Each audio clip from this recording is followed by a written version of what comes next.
Muy buenas tardes, amigas y amigos de Brújula Internacional. Siempre estará el recorrido por los escenarios internacionales con el choque de las imágenes y la fuerza de las palabras. Sigue siendo motivo de preocupación lo que pasa entre Ucrania y Rusia. 2 años cumplidos ya de una guerra absurda, donde pérdidas inmensas de vidas, tanto de Rusia como de Ucrania, y además la confrontación de la OTAN con Rusia y la posibilidad de que China pueda incluirse en cualquier momento dentro del conflicto, pero dentro de ese criterio habrá que negociar tarde o temprano la paz de alguna manera. También igualmente en el Medio Oriente sigue una situación desesperante, tanto que ya se está hablando de la posibilidad necesaria para Israel y para Palestina, sobre todo para Hamas, una situación de un cese de fuego.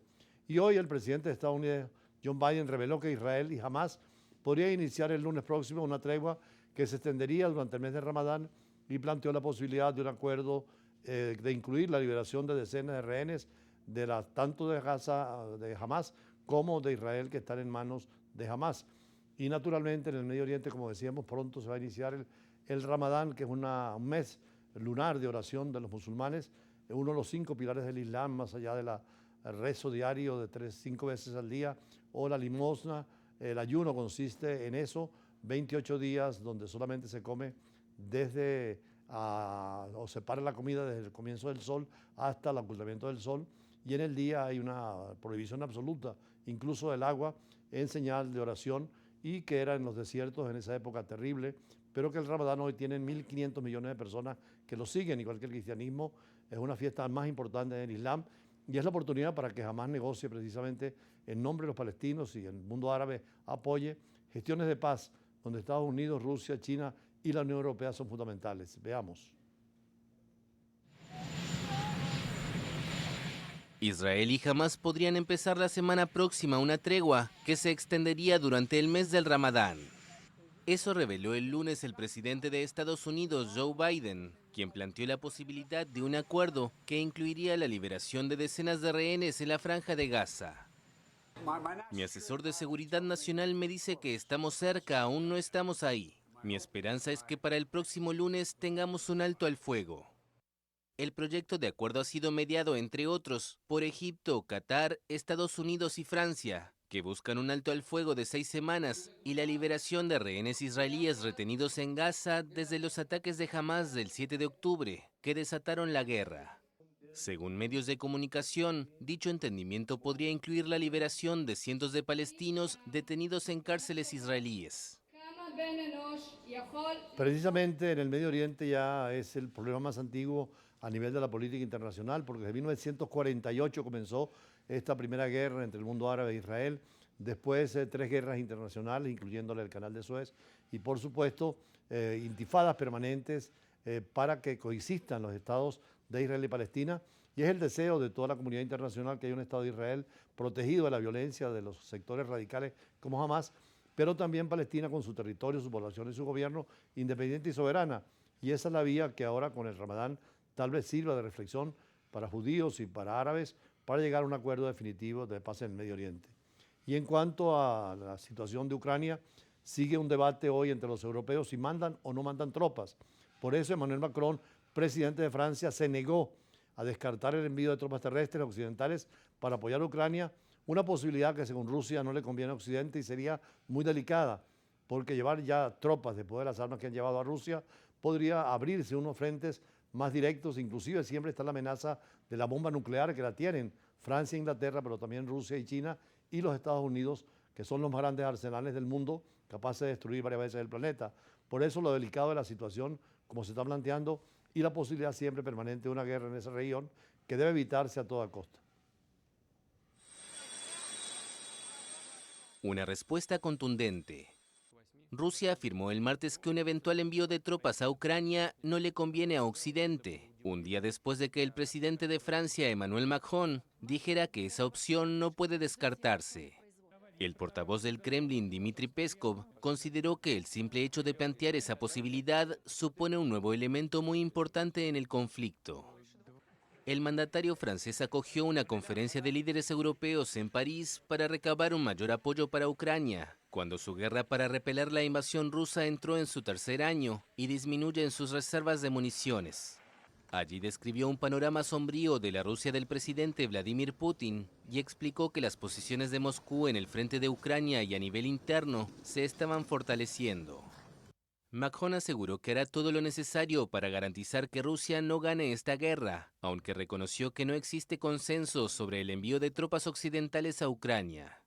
Otros de los anuncios fueron la creación de una nueva coalición para suministrar a Ucrania misiles y bombas de medio y largo alcance y la existencia de un consenso para hacer más y más rápido el envío de armamento a Kiev.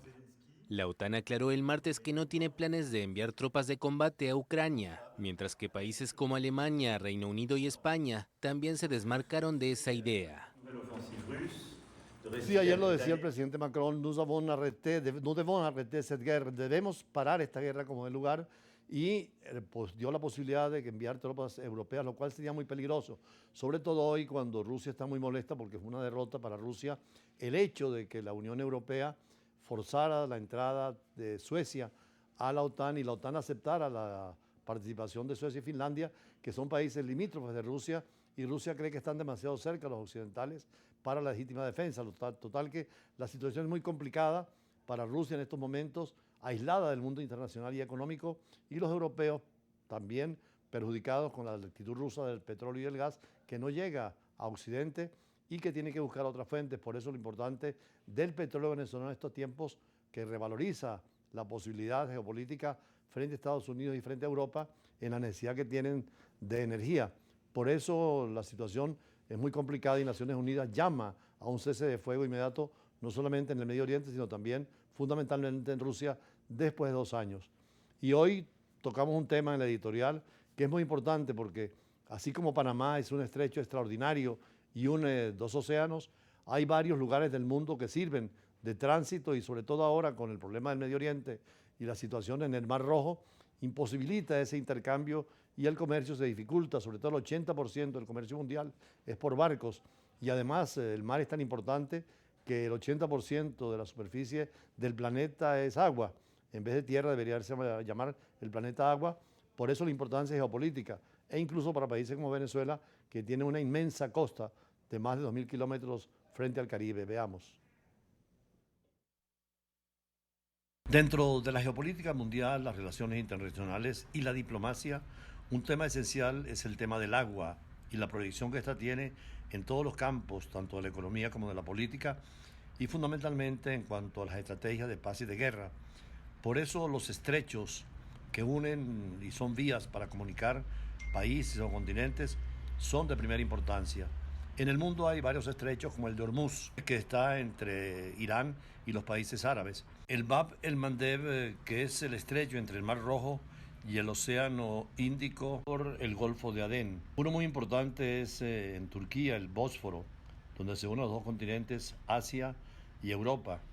El Canal de Suez, donde ha habido guerras internacionales por el control de este canal, y la nacionalización que realizó Nasser en su tiempo y que hoy en día es fundamental precisamente por el conflicto que hay en el Mar Rojo. Y el de Panamá, que es muy importante para nosotros, porque por ahí pasa gran parte del comercio.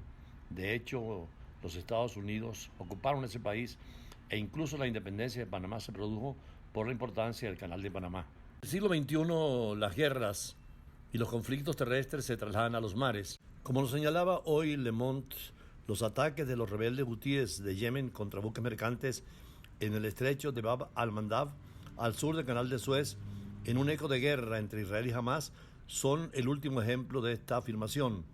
El Mar Negro también se ha convertido en el escenario del conflicto entre Rusia y Ucrania. A esto hay que sumar el sabotaje de 2 gasoductos Nord Stream en el mar Báltico en septiembre del 2022, o incluso las sanciones occidentales contra Rusia, que determinan la imposibilidad del transporte del petróleo y de gas. El Centro de Estudios Estratégicos Tucídides de la Universidad de París, en un libro de su autor, Geopolítica de los Mares, se refiere precisamente a esta geopolítica nueva en el mundo. Este autor afirma que los océanos deben pasar del reino de lo ilimitado a los límites. En el planeta Tierra el 72% son los mares, y toda la geopolítica es también, si no principalmente una geopolítica del espacio marítimo. Existen globalidad de mares que, salvo muy raras excepciones, como el Caspio o el desaparecido Mar de Aral, se comunican entre sí. Para las Naciones Unidas, los mares no solamente son importantes en el comercio mundial, sino el desafío ecológico por la labor que cumplen en el proceso de la biodiversidad y del medio ambiente. El 90% de los flujos comerciales se realizan por vía marítima y el 98% del tráfico de Internet pasa por cables submarinos. El control de la ruta marítima sigue siendo más que nunca uno de los pilares del poder. En respuesta a los ataques de los rebeldes hutíes en el estrecho de Bab al-Mandab, de solo unos 30 kilómetros de ancho, pero pasa por allí el 12% del tráfico mundial de mercancías.